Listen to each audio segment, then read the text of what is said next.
गुरु दक्षिणा। जैसे ही खबर मिली कि रामाधीर चल बसा, मैं भागता हुआ उसके घर की ओर निकल पड़ा। मुझे उस पर विश्वास ही नहीं करना चाहिए था। पैसे से तो गरीब ही था, पर गांव में उसकी बहुत इज्जत थी। कुछ महीने पहले ही तो आया था वो।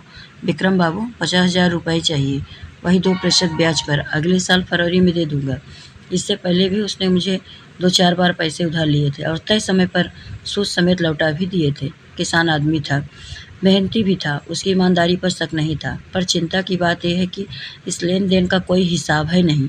मेरे पास बेटे के एडमिशन में लाखों का खर्चा भी है। और फिर आज इससे खबर मिली, मैं उसके घर पहुंचा तो गांव के कुछ लोग भी थे। रामाधीर अब नहीं रहा।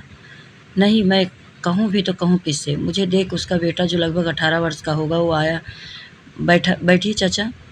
हाँ, कैसे अचानक सीने में दर्द उठा? कल रात में हॉस्पिटल ले जाते वक्त रास्ते में ही। ओह!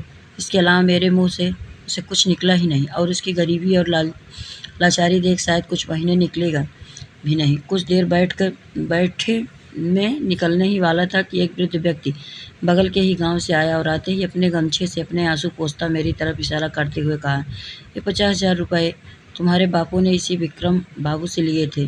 मैं आश्चर्य से उन्हें देखने लग गया। बिटिया की शादी है और घर मरम्मत के लिए ज़रूरत थी।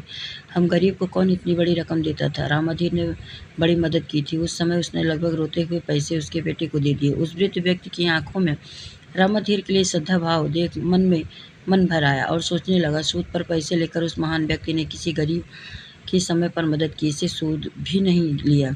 मुझे धिक्कारने लगा। तभी उसका बेटा मेरे करीब आया। चाचा ने आपके पैसे पकड़ा, तैयारी के लिए बूढ़ा ही था। सुनो बेटे, रामाधीर ने मुझसे 40 ही लिए थे, ये 10 उसी के थे। मैं जानता हूँ मैंने झूठ कहा था, पर ये मेरी गुरु दक्षिणा थी, जो जाते जाते मुझे मानवता का पाठ पढ़ा गया। मेरी वीडियो अच्छी लगी हो तो मेरे चैनल को लाइक करें, शेयर करें, सब्सक्राइब करें।